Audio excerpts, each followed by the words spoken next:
Quisiera por favor que vayan conmigo al Evangelio de Mateo para continuar nuestra serie de sermones expositivos en el Sermón del Monte. Mateo capítulo 5, y vamos a leer los versículos 31 al 32 antes de ir a la presencia del Señor en oración. Mateo capítulo 5, versículos 31 al 32.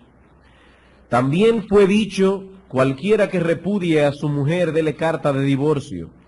Pero yo os digo que el que repudia a su mujer, a no ser por causa de fornicación, hace que ella adultere, y el que se casa con la repudiada comete adulterio. En la mañana de hoy estaremos tratando con un texto difícil de la palabra de Dios. Difícil, por un lado, por los cuestionamientos exegéticos que levanta, y difícil también por el tema que trata.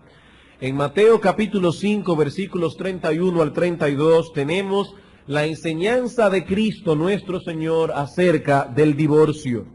Y si este asunto era pertinente en los días del Señor, podemos decir sin temor a equivocarnos que en nuestra generación se trata de algo vital. Hace unos años atrás, en un artículo de la revista Newsweek, un periodista preguntaba: ¿habrá alguien en el planeta que no haya escuchado a un amigo, a un hijo, a un padre describir la agonía del divorcio? Seguramente todos aquí tienen algún ser muy querido que ha pasado por la amarga experiencia de un divorcio.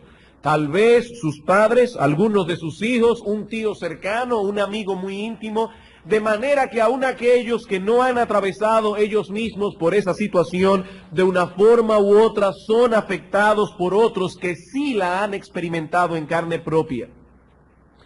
El divorcio era un mal de grandes proporciones en los días de Cristo, pero en nuestra época ha llegado a ser una epidemia.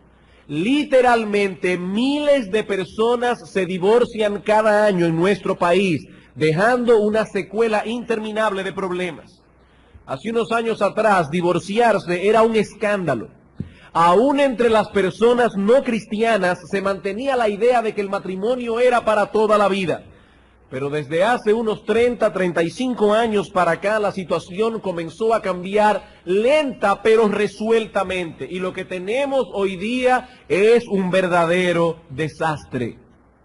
Una conocida actriz de televisión norteamericana, que para colmo clama ser creyente, declaró, luego de haberse divorciado de su esposo para dedicarse más de lleno a su carrera, ella dice: soy más feliz ahora que lo que era antes del divorcio, porque ahora soy yo misma tomando mis propias decisiones. Incluso esta señora entiende que su divorcio por una causa no bíblica no afecta en una forma significativa sus creencias religiosas. Ella dice: pienso que Dios es un Padre perdonador y que me ama a pesar del divorcio. Espero no ser juzgada como cristiana por este asunto. Y escuchen esto: mi esposo y yo, o sea, su ex, somos ahora más felices siendo amigos divorciados que lo que seríamos siendo enemigos casados.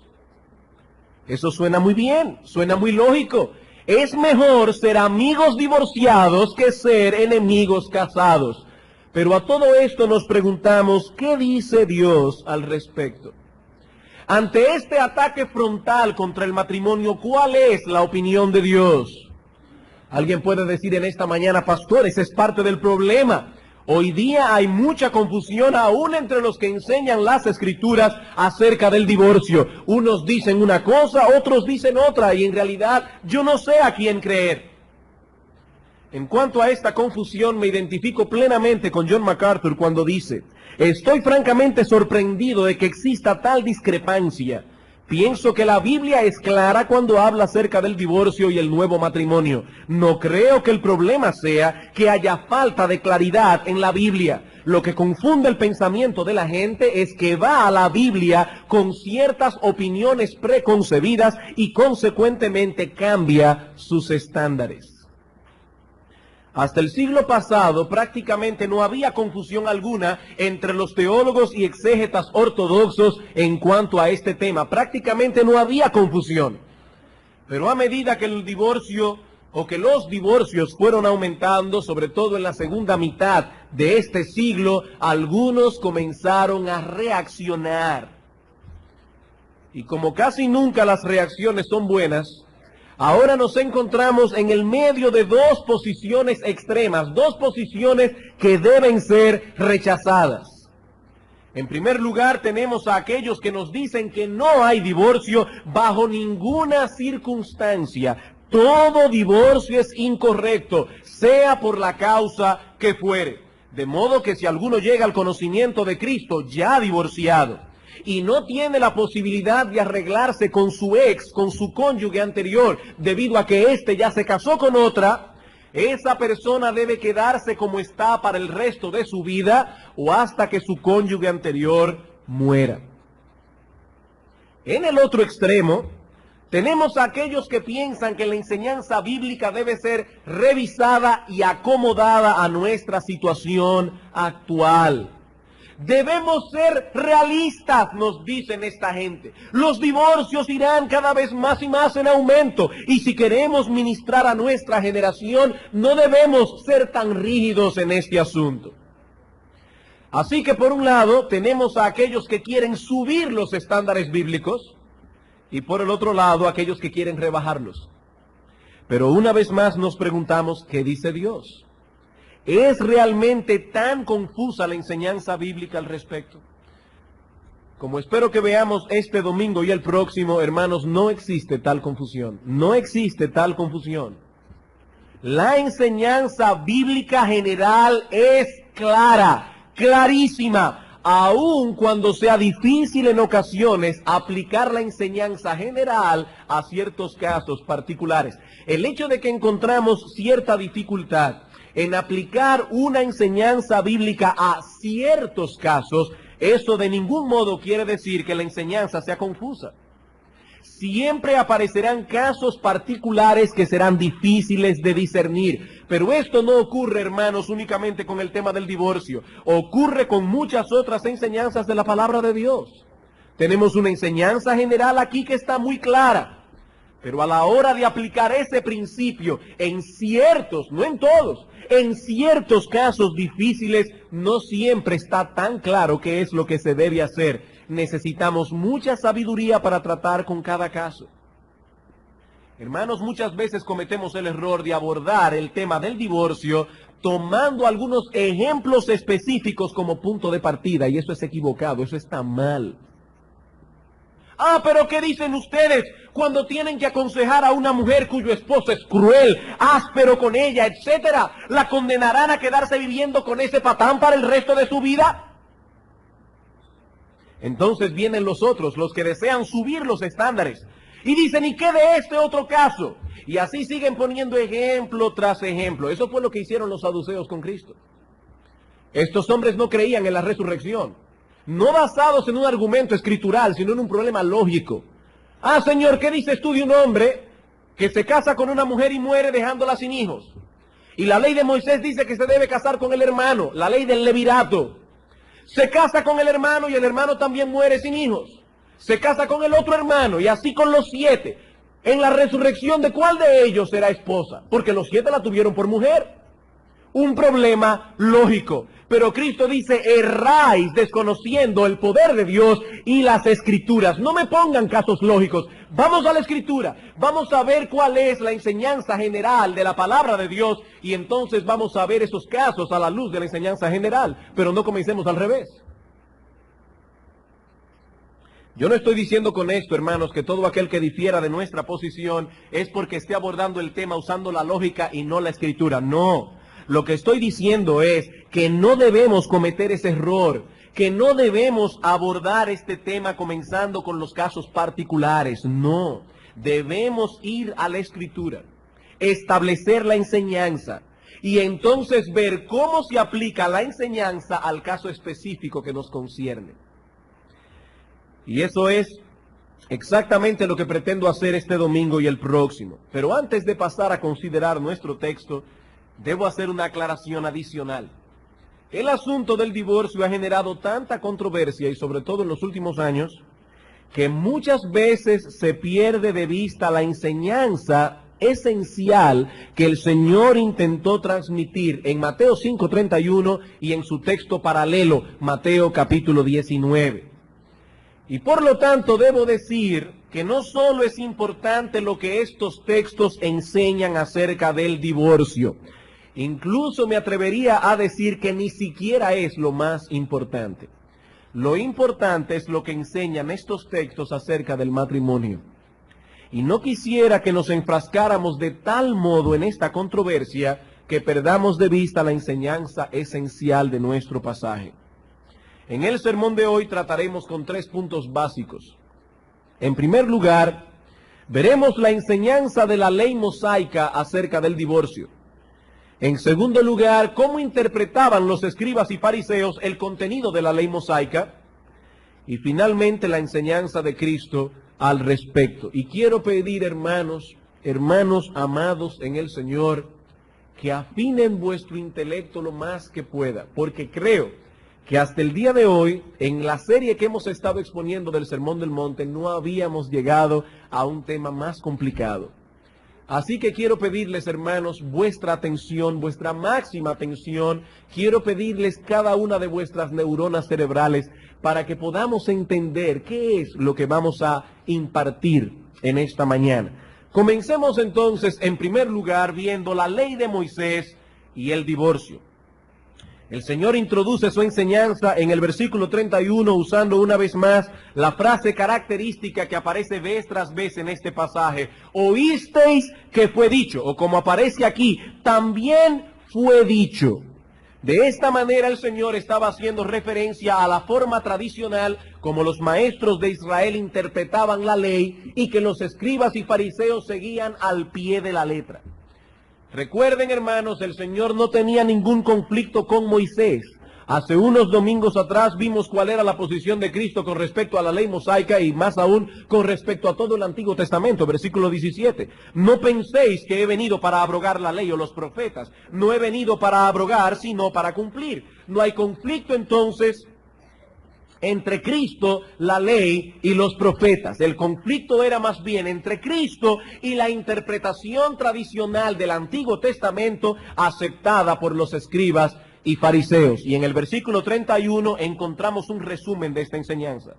También fue dicho, cualquiera que repudie a su mujer, que se divorcie, quiera divorciarse de su mujer, dele carta de divorcio. Estas palabras supuestamente interpretaban y resumían lo que la ley de Moisés enseñaba acerca del divorcio. Pero cuando estudiamos lo que la ley dice al respecto, nos damos cuenta que esto fue más bien una fatal tergiversación de lo que Moisés escribió allí. ¿Cuál es el texto del Antiguo Testamento, o más específicamente de la ley, que trata acerca del divorcio? Deuteronomio capítulo 24, versículos 1 al 4. Deuteronomio capítulo 24, versículos 1 al 4. Es a este texto que el Señor está haciendo referencia en Mateo capítulo 5, versículo 31. Dice aquí, cuando alguno tomare mujer y se casare con ella, si no le agradare por haber hallado en ella alguna cosa indecente, le escribirá carta de divorcio y se la entregará en su mano y la despedirá de su casa. Y salida de su casa podrá ir y casarse con otro hombre. Pero si la aborreciere este último y le escribiere a su vez carta de divorcio y se la entregara en su mano y la despidiere de su casa, o si hubiere muerto el postrer hombre que la tomó por mujer, no podrá su primer marido que la despidió volverla a tomar para que sea su mujer después que fue envilecida, porque es abominación delante de Jehová, y no has de pervertir la tierra que Jehová tu Dios te da por heredad. Hermanos, este texto es el que los escribas y fariseos interpretaban y resumían diciendo, Moisés mandó que si alguno se repudia a su mujer, debe darle carta de divorcio. Pero yo me adelanto a decir que lo que tenemos aquí no es una autorización del divorcio, sino más bien la presentación de un caso supuesto y la ley que se debía aplicar en tal caso. Es una proposición condicional en el que se establecen ciertas consecuencias en caso de darse tales condiciones. Y para comprender el significado de este texto es necesario hacer algunas aclaraciones gramaticales, netamente gramaticales. En este tipo de proposiciones, donde hay una condición y las consecuencias que vendrían en caso de darse tal condición, a la primera parte gramaticalmente se le llama prótosis y a la segunda parte se le llama apódosis. Por ejemplo, supongamos que yo digo a un niño, si te portas bien, te llevo a comer helado. En ese caso, la prótosis sería, si te portas bien. Esa es la condición que se ha puesto. Y la apódosis sería, te llevo a comer helado. Hay una condición y una consecuencia en caso de que se diera tal condición. Bien. En Mateo 24, versículos 1 al 4, también tenemos una prótosis y una apódosis, pero tristemente la traducción Reina Valera da la impresión de que el versículo 1 es una frase completa que se basta a sí misma. Que ese versículo solo contiene la prótosis y la apódosis. Vean conmigo. Cuando alguno tomare mujer y se casare con ella, si no le agradare por haber hallado en ella alguna cosa indecente, ahí está la condición, le escribirá carta de divorcio, ahí está la consecuencia. ¿Ven la idea? De acuerdo a esa traducción, la prótosis y la apódosis se encuentran ambas en el versículo 1. De ser así, ¿cuál sería la enseñanza del texto? Que todo aquel que se divorcia de su mujer debe darle carta de divorcio. Pero cuando examinamos el texto completo más detenidamente, nos damos cuenta que la idea esencial es otra muy distinta.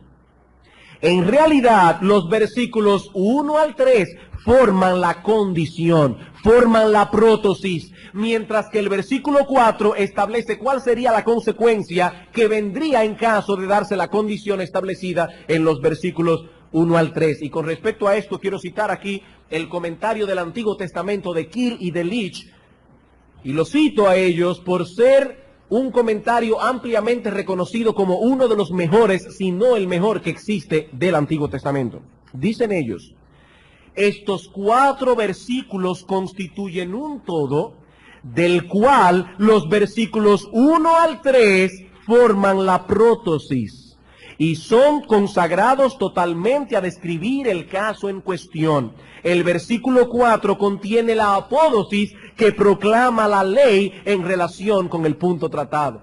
Créanme, hermanos, yo no entraría en estas cuestiones gramaticales si no fuese estrictamente necesario, y es estrictamente necesario. ¿Cómo debemos entonces leer este texto? Voy a citar la Biblia de las Américas, porque es una traducción literal y precisa de lo que el texto enseña. Cito, cuando alguno toma una mujer y se casa con ella, si sucede que no le es agradable porque ha encontrado algo reprochable en ella, le escribe certificado de divorcio, lo pone en su mano y la despide de su casa. Fíjense que no es una orden. Está describiendo un caso, dice, si pasa todo eso, que le escribe certificado de divorcio, lo pone en su mano y la despide de su casa, y ella sale de su casa y llega a ser mujer de otro hombre, si el segundo marido la aborrece y le escribe certificado de divorcio, lo pone en su mano y la despide de su casa, o si muere este último marido que la tomó para ser su mujer, todo esto va junto. Ahora viene la ley. Al primer marido que la despidió, no le es permitido tomarla nuevamente como mujer porque ha sido menospreciada, pues eso es abominación ante el Señor. ¿Pueden ver la diferencia? ¿Pueden ver la diferencia? Los versículos 1 al 3 presentan el caso, un caso supuesto, mientras que el versículo 4 presenta la conclusión del caso. Los primeros 3 versículos suponen una situación que podría darse, mientras que en el versículo 4 encontramos cuál es la ley que se ha de aplicar en caso de darse tal condición. Por eso insisto, hermanos, Moisés no está instituyendo el divorcio aquí, ni mucho menos promoviéndolo. Noten que no hay ninguna nota editorial de Moisés. Él no nos dice si el asunto está bien o está mal. No nos dice si el hombre está haciendo lo correcto o está pecando contra Dios. Simplemente plantea un caso. El divorcio era ya una costumbre muy generalizada entre los israelitas en ese tiempo. No debemos olvidar, hermanos, que este pueblo, cuando Moisés está hablando aquí, apenas acababa de salir de Egipto, donde fue esclavizado por más de 400 años. Debemos suponer que durante todo este tiempo los judíos asimilaron muchas costumbres paganas con las cuales Moisés tuvo que lidiar, y una de ellas era divorciarse por cualquier razón. Como diría Cristo más tarde, Dios nunca ordenó el divorcio a su pueblo. Cristo dice, Dios lo permitió por la dureza de corazón de estos hombres. Fue un permiso. Había un mal allí. Y en virtud de ese mal es que Dios permite el divorcio.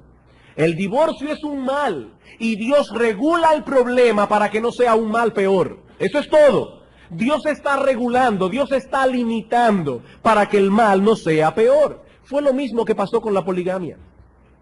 Lo mismo que pasó con la poligamia. Algunas personas dicen, pero en el Antiguo Testamento vemos personas que fueron polígamas. Dios nunca ordenó tal cosa. Dios nunca aprobó tal cosa. Pero indudablemente muchos de estos judíos salieron de Egipto habiendo adoptado esas costumbres. Ellos no tenían la ley. Ellos no tenían toda la enseñanza y toda la revelación que nosotros tenemos en el día de hoy.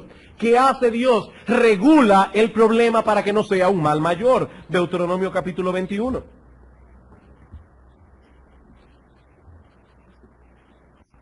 Aquí tenemos el mismo caso. Versículo 15.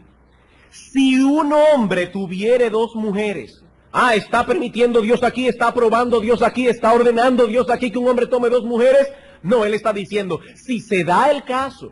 Si un hombre tuviere dos mujeres, la una amada y la otra aborrecida, y la amada y la aborrecida le hubieren dado hijos, y el hijo primogénito fuere de la aborrecida, en el día que hiciere heredar a sus hijos lo que tuviere, no podrá dar el derecho de la primogenitura al hijo de la amada con preferencia al hijo de la aborrecida, que es el primogénito.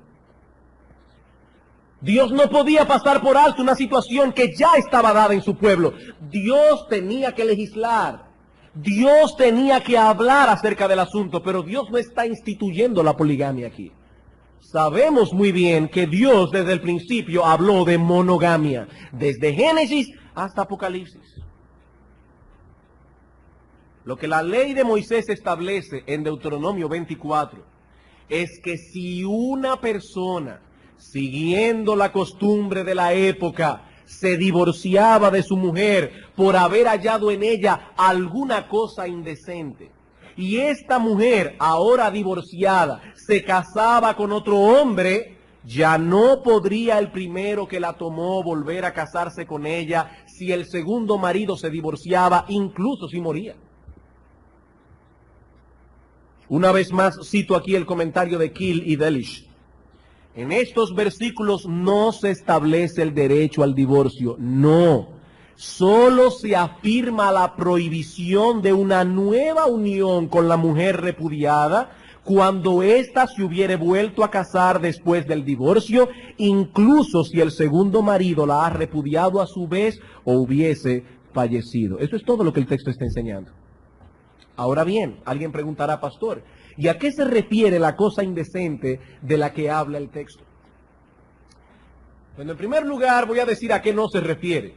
Esta frase no puede referirse a la infidelidad conyugal. ¿Y cómo lo sabemos? Porque el adulterio era castigado con la muerte. De manera que si uno de los cónyuges caía en adulterio, ese adulterio ponía punto final al matrimonio, pero no por divorcio, sino por apedreamiento. Mataban al culpable y la persona quedaba libre de casarse con quien quería. Noten desde ahora, porque lo veremos más ampliamente el domingo que viene, el adulterio ponía fin al matrimonio en el Antiguo Testamento. Y vamos a ver cómo Cristo corrobora perfectamente lo que el Antiguo Testamento enseñaba al respecto. ¿Qué significa esa frase entonces? Literalmente se traduce la desnudez de una cosa. La desnudez de una cosa.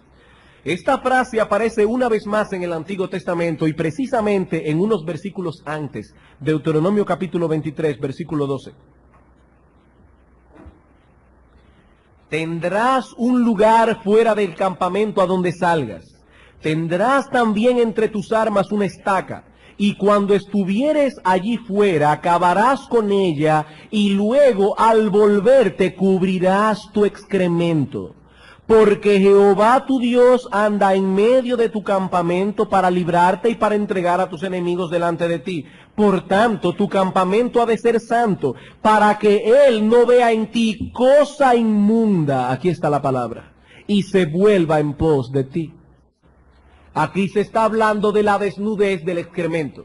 Dice, cubre el excremento para que no haya en tu campamento ninguna cosa inmunda. La misma fraseología que aparece en el texto hebreo en Deuteronomio 23 es la que aparece en Deuteronomio 24. Adicionalmente debemos señalar que la palabra hebrea que aquí se traduce indecente o en otros lugares reprochable o vergonzosa aparece en otros contextos, y no voy a citar aquí todos los textos, pero relacionado con una exhibición vergonzosa del cuerpo. Una exhibición vergonzosa del cuerpo, falta de pudor, falta de modestia. ¿Qué es entonces lo que el texto está enseñando? Bueno, es probable, y subrayo la palabra probable, es probable que por la severidad impuesta sobre el adulterio, la pena capital, algunas mujeres se comportaban de una manera indecorosa frente a otros hombres, de una manera coqueta, pero sin llegar al adulterio mismo, sin llegar a la infidelidad. Esa conducta embarazosa para el marido provocaba que algunos se decidieran poner fin al matrimonio por medio del divorcio, ya que la mujer en cuestión no había cometido adulterio físicamente y por lo tanto no podía ser acusada ni apedreada. Este hombre quería salir de su mujer y no podía aplicar la ley de la adúltera contra ella porque ella no había cometido adulterio. Entonces se divorciaba de ella sin tener que apedrearla por haber hallado en ella alguna cosa indecente. Aunque debo ser honesto y repetir que esto es una mera probabilidad, muchos buenos exégetas y teólogos opinan de ese modo, pero la frase es oscura. La frase es oscura. ¿Qué sucedía si luego de haberle entregado la carta de divorcio, pasan unos meses y la mujer no se ha casado todavía? Ni el hombre tampoco. ¿Podrían ellos reconsiderar el asunto y volverse a casar? La respuesta es sí. Sí. Siempre y cuando la mujer no se casara de nuevo, las puertas estaban abiertas para una reconciliación. Pero si se casaba de nuevo, ya no habría oportunidad de ningún modo, aún su segundo esposo muriera. Noten, hermanos, lo que la ley hizo fue restringir el divorcio. El divorcio ya existía, el mal ya estaba presente allí. Lo que hace la ley es restringirlo. Dios toleró esta práctica por la dureza del corazón de ellos, dice el Señor, pero estableció esta ley para hacerles ver la seriedad que conllevaba tomar esta decisión. Es como si Dios estuviese diciendo, piénsenlo bien, divorciarse no es un juego, no puedes dejar a tu mujer, irte por ahí, que ella se case con otro y entonces tomarla de nuevo como esposa. Eso no se puede. Esa es la enseñanza básica de la ley con respecto al divorcio. Hermanos, Dios nunca instituyó el divorcio en el Antiguo Testamento. Malaquías capítulo 2, versículo 16.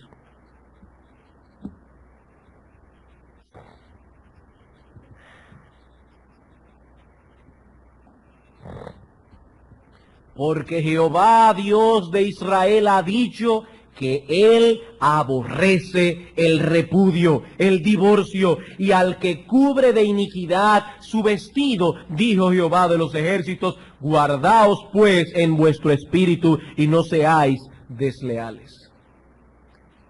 Como pueden ver, hermanos, la ley no instituyó tal cosa. El divorcio ya existía cuando la ley fue promulgada. Dios lo toleró por la situación imperante en Israel y por la dureza del corazón del pueblo. Lo que hace Deuteronomio 24 es establecer ciertos límites con el propósito de limitar el uso del divorcio e impedir que se abuse de él.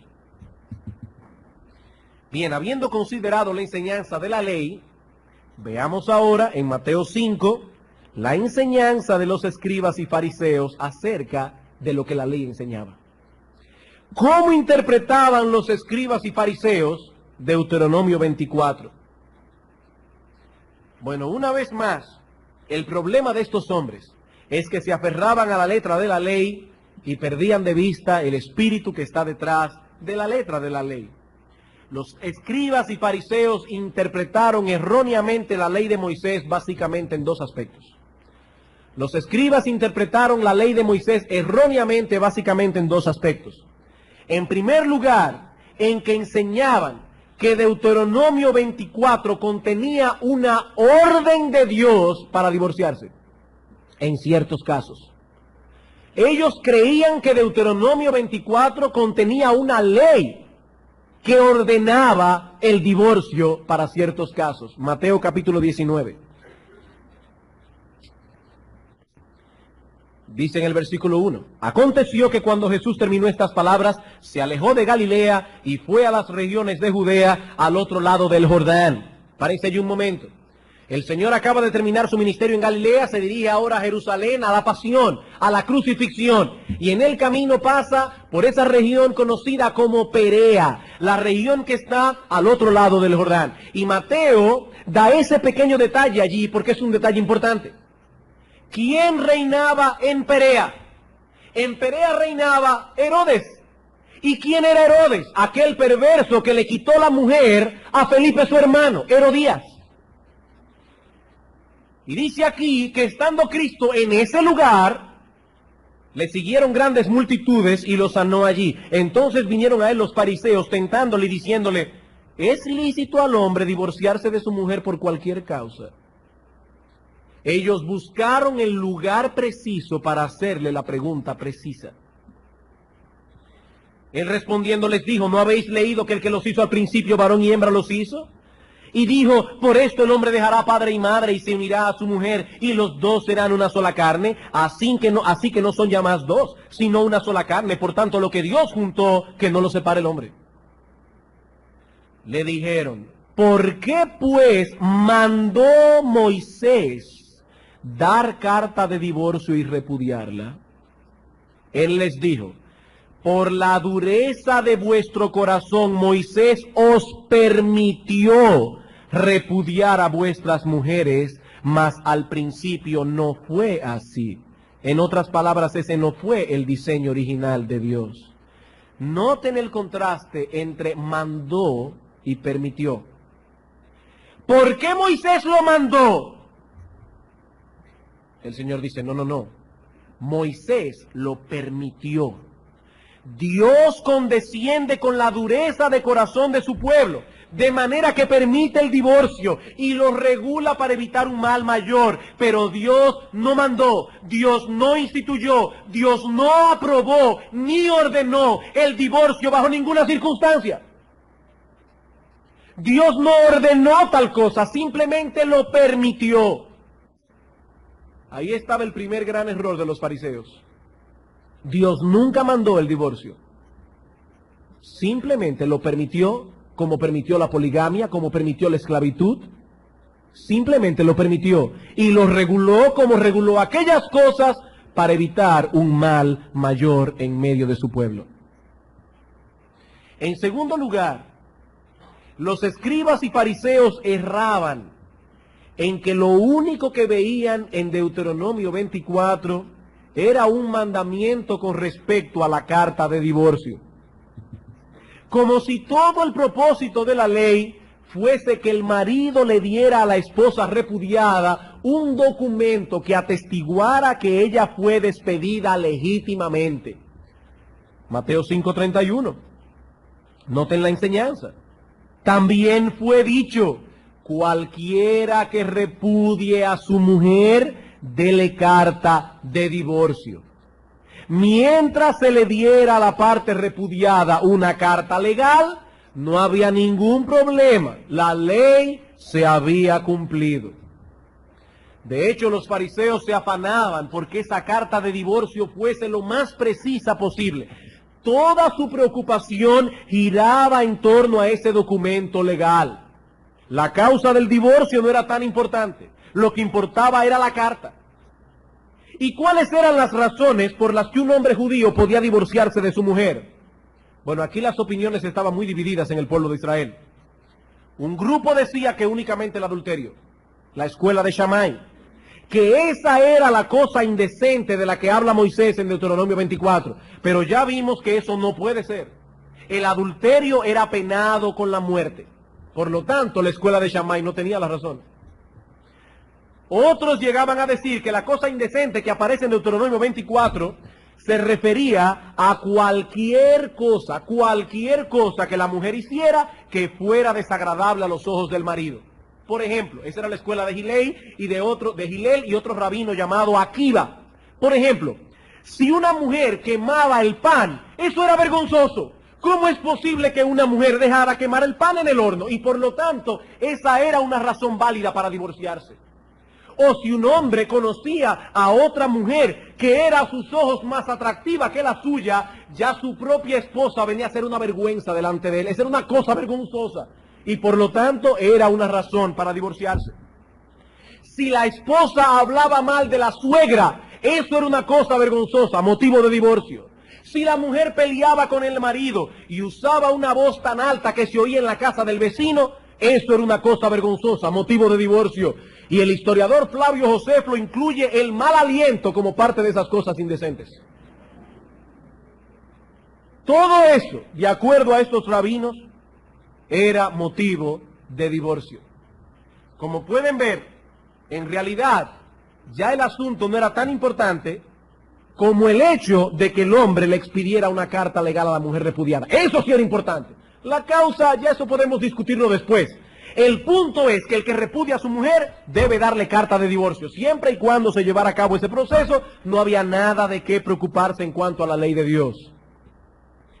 Así que mientras Moisés restringió el divorcio, los fariseos más bien lo promovían. En medio de todo este panorama, ¿cuál fue la opinión de nuestro Señor Jesucristo? Esto nos lleva a nuestro tercer punto, la enseñanza de Cristo acerca del divorcio.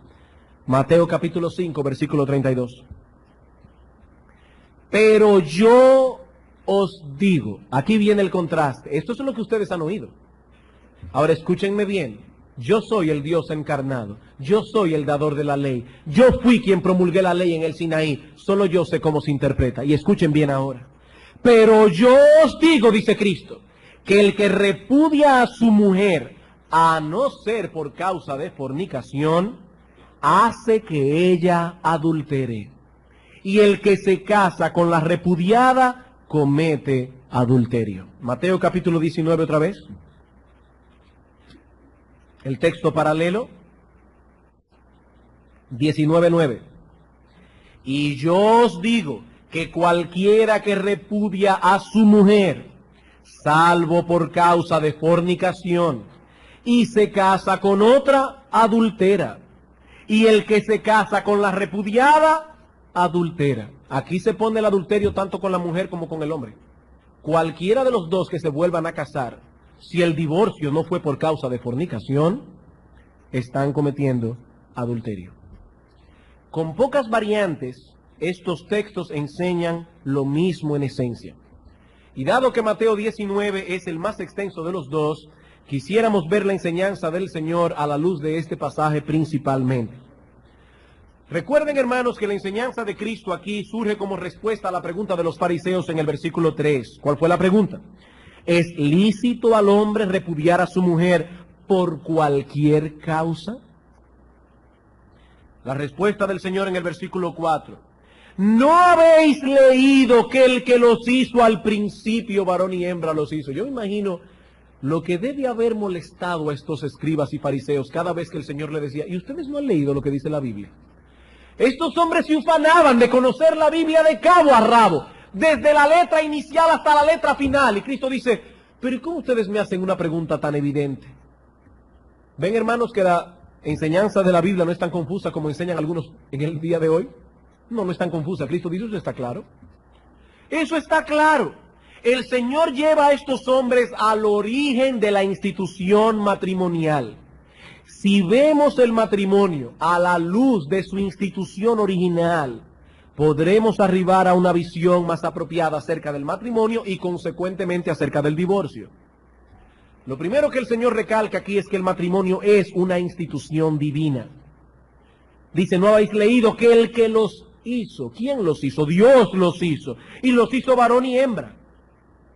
Por tanto, ya no son más dos. Dios los juntó. El matrimonio es una institución divina. Solo Dios tiene derecho a establecer las reglas que han de regir el matrimonio, ya que Él posee los derechos de autor. Él creó el matrimonio. Él y solo Él sabe cómo funciona. Él y solo Él tiene derecho a legislar al respecto. En segundo lugar, este texto nos enseña que el matrimonio es básicamente la unión de un hombre y de una mujer para hacer una sola carne. Dijo, versículo 5, por esto el hombre dejará a padre y madre y se unirá a su mujer y los dos serán una sola carne. Y la palabra hebrea que se usa en el texto original, así como la palabra griega que se usa en el Nuevo Testamento, incluye aquí o define una unidad sumamente poderosa, sumamente poderosa. Cuando usted toma una madera y la pega con ese pegamento que se usa para la madera, bien pegada, y usted trata luego de que ya está bien pegada, trata de separarla, ¿qué va a pasar? Que nunca volverá a separarse por la juntura. Una de las dos maderas quedará rota. El Señor está diciendo aquí, Dios los juntó. Por medio del matrimonio estos dos se convierten en uno, espiritual, social y sexualmente. El hombre y la mujer quedan adheridos el uno al otro. ¿A qué conclusión nos lleva esto? Versículo 6. Así que ya no son más dos, sino una sola carne. Por tanto, he aquí la conclusión. Lo que Dios juntó, que no lo separe el hombre. Cuando un hombre y una mujer vienen a ser uno a través del vínculo sagrado del matrimonio, Dios pone su sello sobre tal unión y por lo tanto ningún hombre tiene derecho a nulificarla. Ninguna de las razones por las que estos hombres se divorciaban de sus mujeres era correcta. Ahora bien, dice Cristo, hay una sola cosa, aparte de la muerte que puede disolver el matrimonio. ¿Cuál es? Versículo 9. Y yo os digo que cualquiera que repudia a su mujer, excepto a no ser salvo por causa de fornicación, y se casa con otra, adultera. Y el que se casa con la repudiada, adultera. El Señor está diciendo, hay una sola cosa, aparte de la muerte, que puede disolver un matrimonio, que es la fornicación, el adulterio. Hermanos, ¿qué es un divorcio? Un divorcio es una ruptura total del vínculo matrimonial, de tal manera que estas dos personas dejan de ser una, como si nunca antes hubiesen estado casadas. En el Antiguo Testamento el adulterio rompía el vínculo matrimonial. ¿Por qué? Porque el adúltero era apedreado. Pero ¿qué pasó al llegar el Nuevo Testamento? Al llegar el Nuevo Testamento esa ley civil ya no se aplica, la ley civil.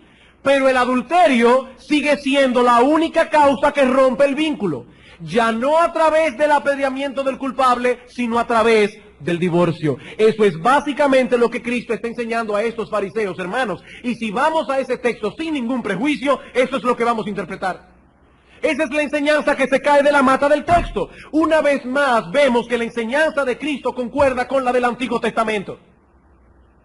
Mateo 5:17, yo no vine a anular la ley o los profetas. Dios no mandó el divorcio, simplemente lo permitió debido a la situación reinante entre estos judíos que apenas acababan de salir de una situación pagana. Pero eso de ningún modo es una norma a seguir. El divorcio no es el plan de Dios. El ideal de Dios es que solo la muerte rompa el vínculo sagrado. Ese es el ideal de Dios. Hermanos, el hecho de que Cristo haya pronunciado una cláusula de excepción aquí, el hecho de que Cristo haya dado una excepción, eso no elimina la enseñanza esencial de nuestro texto. No es mi interés en esta mañana, ni tampoco tenemos el tiempo de estudiar esa cláusula de excepción, no. Y si alguno estaba esperando eso, lo voy a decepcionar. Eso lo veremos el próximo domingo. Creemos firmemente que el Señor permitió el divorcio por causa de infidelidad, lo creemos. Así como el Antiguo Testamento rompía el vínculo por la muerte del culpable, así también en el Nuevo Testamento se da permiso al cónyuge inocente, no a matar al culpable, pero sí a divorciarse de él. Se le da permiso. Pero hermanos, eso no anula lo que Cristo está diciendo aquí con respecto a la indisolubilidad del matrimonio. ¿Qué es un matrimonio? ¿Qué es un matrimonio? La Biblia habla del matrimonio como un pacto de compañía. Es la mejor definición que podemos encontrar del matrimonio. Es un pacto de compañía. Proverbios capítulo 2. Proverbios capítulo 2, versículos 16 al 17. Aquí tenemos a un padre advirtiendo a su hijo contra las mujeres ligeras. Serás librado de la mujer extraña, de la ajena que halaga con sus palabras, la cual abandona al compañero de su juventud y se olvida del pacto de su Dios. He aquí dos palabras claves: compañero, pacto. Malaquías capítulo 2. Malaquías capítulo 2, versículos 13 al 14.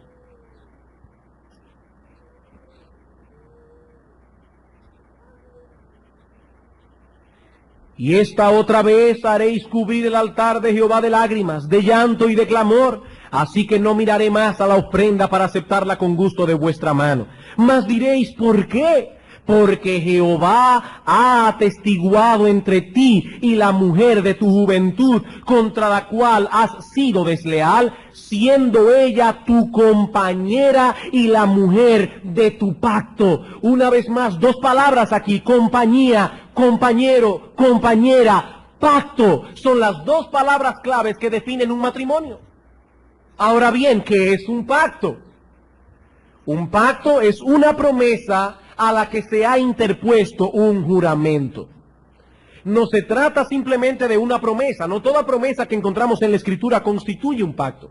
Se trata de una promesa legalmente asegurada por un juramento. No tenemos tiempo, pero luego pueden buscar Hebreos capítulo 6, versículo 2 en adelante. Esto lo hemos visto antes, no voy a extenderme más en esto. Pueden buscar las cintas, las grabaciones de la clase que se dio de los pactos en la escuela dominical hace unos meses atrás. Es una promesa a la que se ha interpuesto un juramento. Ahora bien, ¿cuál es la promesa esencial del matrimonio? ¿Cuál es la promesa de ese pacto? Bueno, como ya vimos, el matrimonio es un pacto de compañía. Cada uno de los cónyuges se está comprometiendo, está interponiendo un juramento, un voto legal a su promesa de suplir las necesidades de compañía del otro cónyuge. Eso es un matrimonio. ¿Por qué Dios creó el matrimonio? Porque no era bueno que el hombre estuviese solo. El hombre fue creado con necesidades sociales, emocionales, intelectuales, sexuales. Y Dios crea el matrimonio para suplir tales necesidades. Ahora bien, en la antigüedad, los pactos eran ratificados partiendo un animal en dos mitades y pasando por en medio de ellos. No tenemos tiempo para buscar Génesis 15, 8 al 18, pero lo pueden anotar allí. Allí vemos a Abraham, Dios haciendo un pacto con Abraham. Y Dios le dice a Abraham, debe partir unas aves en dos pedazos. Y lo que hace Dios es pasar como una antorcha de fuego encendida por en medio de las dos mitades. Y de esa manera el pacto quedaba ratificado. ¿Y qué significaba ese rito? Ese rito, aparentemente, era una especie de juramento autocondenatorio. Escuchen bien, esto es importante. Como si las partes envueltas en el pacto estuviesen invocando sobre ellos mismos una especie de maldición en caso de que violasen el pacto. Pongan atención a esto. Cuando estas personas pasaban por en medio de los animales partidos, ellos estaban invocando un juicio autocondenatorio. Es como si estuviesen diciendo, así sea yo partido en dos mitades, si violo lo estipulado en este pacto. Jeremías capítulo 34. Y ese texto sí quiero que lo busquen, aunque el tiempo está avanzando. Jeremías capítulo 34. Versículo 18.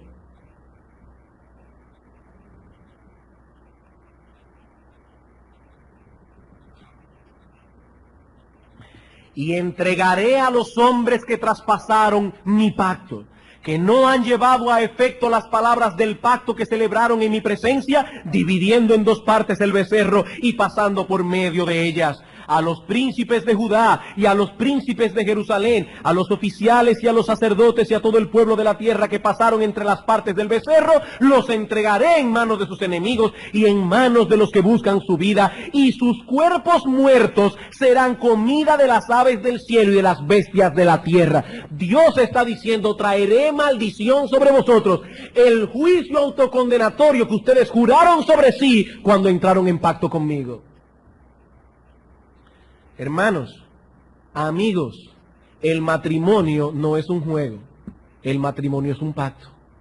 El matrimonio es un pacto, algo que encierra una gran solemnidad.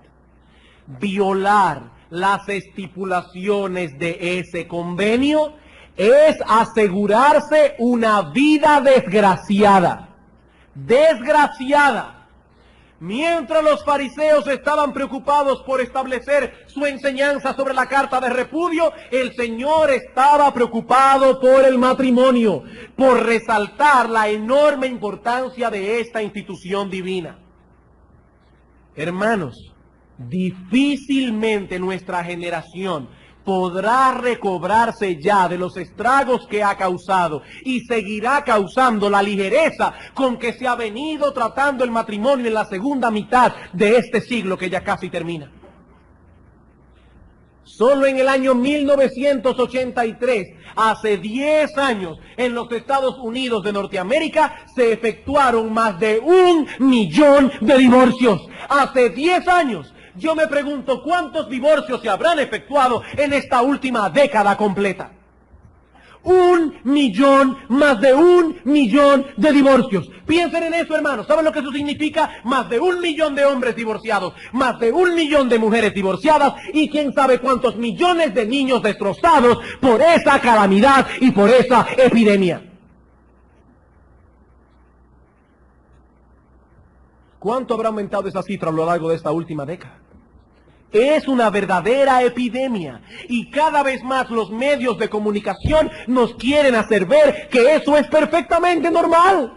Y vemos en la pantalla de cine y en la pantalla de televisión a todos esos actores y actrices que aparecen tan exitosos, que aparecen tan felices, a pesar de que la mayoría de ellos se jacta de haber tenido 2, 3, 4 y quién sabe cuántos matrimonios y algunas sucursales extras. No, hermanos, Dios no puede ser burlado. Esos perversos han tenido que cosechar los frutos amargos de su desvarío, por más felices y exitosos que parezcan. No es lo que se ve en la pantalla, lo que hay en el corazón putrefacto de esos hombres y mujeres. Y vayan a ver a sus hijos. Ya lo han cosechado aquí. Y seguramente cosecharán algo peor si mueren sin arrepentimiento. El matrimonio no es un juego. Aquel que viole lo estipulado en este pacto está condenado a ser un desgraciado por el resto de su vida, a menos que no se arrepienta de su pecado, restituya lo que haya hecho hasta donde tal cosa le sea posible. La semana próxima trataremos con la cláusula de excepción que aparece en nuestro texto. Sí hay una excepción. Cristo dijo que no hay divorcio a no ser por causa de fornicación. Pero no nos detengamos en esa cláusula, hermanos, sin reparar primero lo que el Señor está diciendo acerca del matrimonio. No perdamos de vista la esencia. Y por eso, antes de concluir, quisiera dirigirme a 3 grupos de personas que se encuentran aquí en esta mañana. Yo sé que lo que se ha dicho hoy acerca del divorcio es duro, sobre todo para alguien que ha pasado por esa experiencia. Pero si eres cristiano, hermano, hermana, debes saber que la sangre de Cristo te perdonó de todo pecado y que Dios te ha recibido con pleno derecho filial. El hecho de que seas divorciado o que seas divorciada no te hace ciudadano de segunda categoría en el reino de Dios. No, hermana, no, hermano, yo no quiero dejarte con una carga de conciencia. Cristo te perdonó. Cristo te aceptó.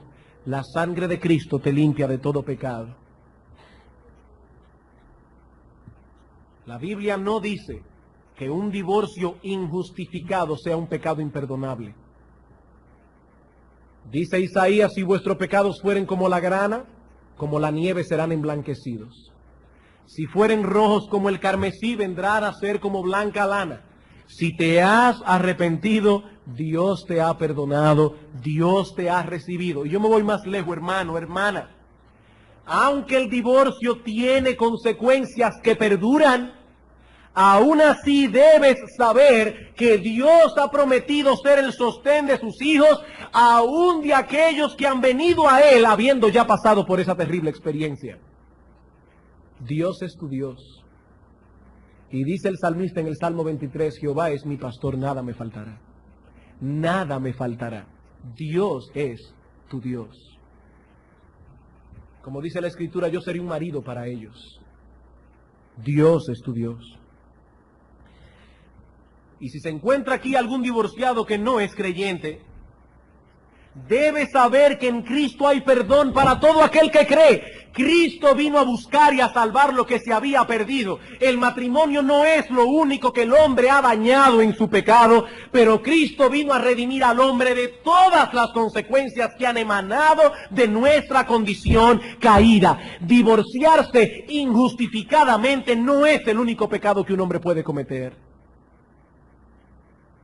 Pero en Cristo Jesús hay perdón para todo pecado. Para todo pecado. Así que si estás aquí en esta mañana y no eres divorciado, no te sientas justo por eso. Ese no es el único pecado que un hombre puede cometer. Ni siquiera es el más grave. Quiero también dirigir algunas palabras a los que están casados. A los que están casados. Hermanos, el divorcio no es el único mal que afecta al matrimonio. El divorcio ni el adulterio son el único mal que afectan el matrimonio. El matrimonio es un pacto de compañía. Y cuando un hombre o una mujer es indiferente hacia su cónyuge, o está violando el diseño del matrimonio, está violando el pacto. Y nadie puede violar ese pacto sin recibir los frutos de su extravío. ¿Y cuál es el diseño de Dios para el matrimonio? El marido amando y dirigiendo a su esposa como Cristo amó, dirigió, se entregó por su iglesia. La esposa sometiéndose a la dirección de su marido, siendo su ayuda idónea, teniendo un espíritu afable y apacible. Hermanos, cuando ese patrón es violado, se está violando el pacto. Y cuando el pacto es violado, lo que viene es maldición, ira de Dios, castigo, desgracia. Nadie podrá ser feliz si viola el estipulado en el pacto de compañía que hizo cuando se casó, nadie podrá ser feliz. Tu vida será una desgracia. Puedes tener éxito en los negocios, puedes ser millonario, puedes ser aclamado por el mundo, tu vida va a ser una desgracia. Vas a vivir un infierno aquí.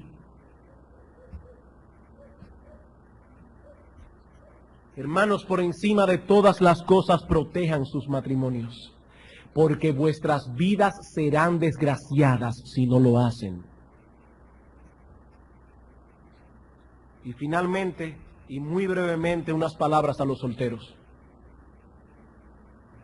Hermanos, procuren casarse, pero no lo hagan a la ligera.